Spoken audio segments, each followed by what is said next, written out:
Hi, you guys. I hope everyone is well. I hope everything is good in life. If it's not, I hope you're just coping one way or the other. Thank you so much for returning if you're a returning subscriber.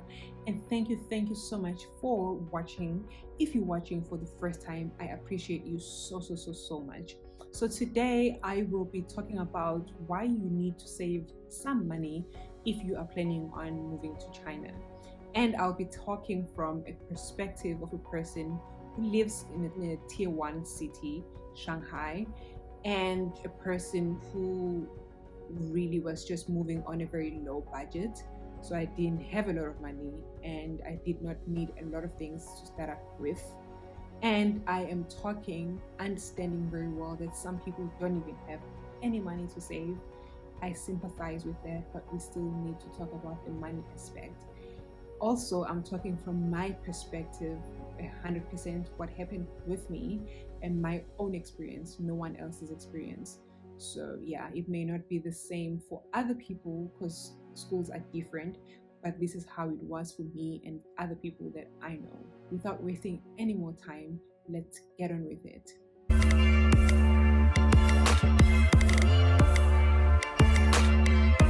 So I needed money for a plane ticket, which my school was going to later on reimburse when my contract finished. So I needed a plane ticket, which cost me about 7,000 rands at the time, and I had to rebook and stuff. So there was a little bit of a glitch there, but let's just say 7,000. So these are not the exact figures as well. I've forgotten, it was 2018. So I'm just gonna try though to remember. I did write some things down. If you see me looking down again, I had to remind myself and make some notes. So my ticket was around 7,000 rands, which I had to prepare from my own pocket. And I also needed to prepare rental money for at least 3 months in advance. And I also needed to include a deposit in that money. So my rental in my first year in a shared apartment was 3,200 RMB, which is something around 6,000 at the time. So I said 18,000 plus 6,000 because the deposit was 6,000 and then the 3 months rent was 18,000, which is quite a lot of money. I needed to have that to come with that because the school was going to give me rental every month, but they were not going to rent the house for me. I had to look for the house myself. And when you look for the house yourself, you have to cover these costs.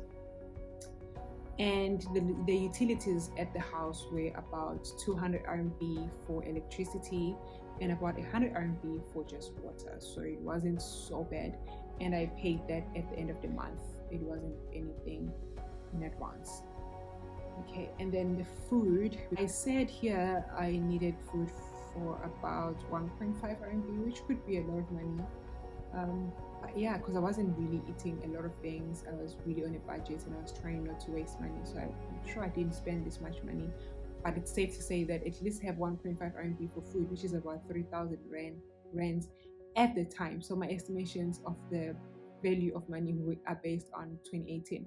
So around the time it was around 3,000 rands, just 1.5 RMB for food. Food is pretty cheap here, and there was food at work for lunch, but we had to pay like 100 RMB or something like that.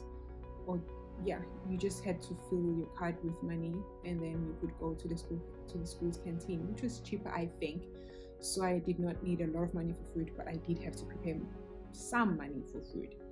And then in terms of transportation to work, I walked to work because my apartment was about 10 minutes to 15 minutes away from work, so I didn't need money for transport, even though yes, I did go to malls, so I needed money for that, which was around, it didn't go far, it was around 14 RMB, which was not so bad.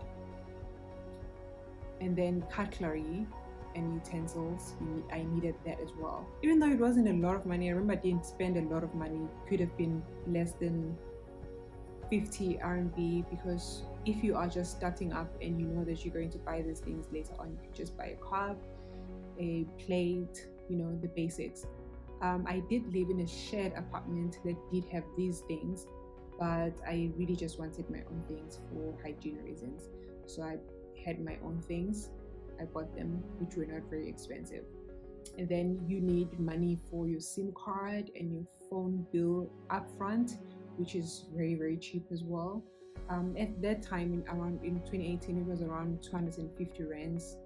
I paid 100 RMB for my SIM card.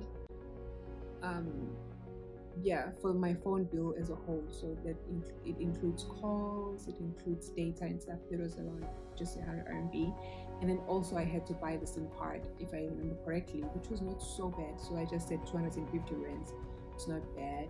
So during my first month, there was no entertainment budget, just a little bit of sightseeing, but not going out, no dinners, nothing for me.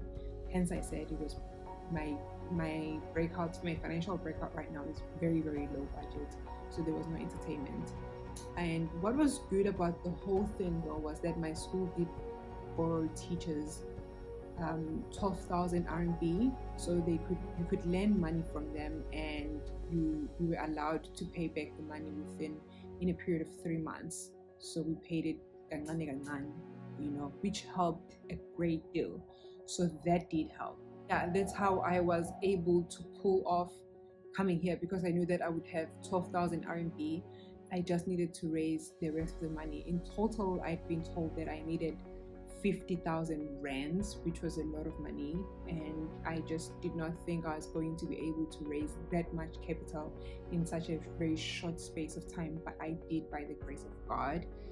In total, everything that I counted here, and it's an estimation also, so yeah, maybe around 35,000 rands from my own pocket, and then the 12,000 RMB that the school borrowed me.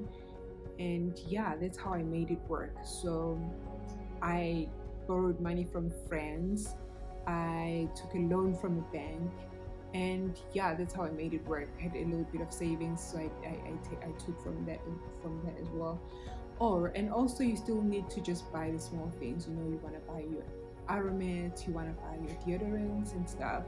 We'll talk about that in another video though, if you really, really need those things, if it's still necessary, especially with a lot of those things being available this side. So you still need to pack a lot of those things, or you can just maybe save yourself trouble and just use your money on things that you are going to really, really need.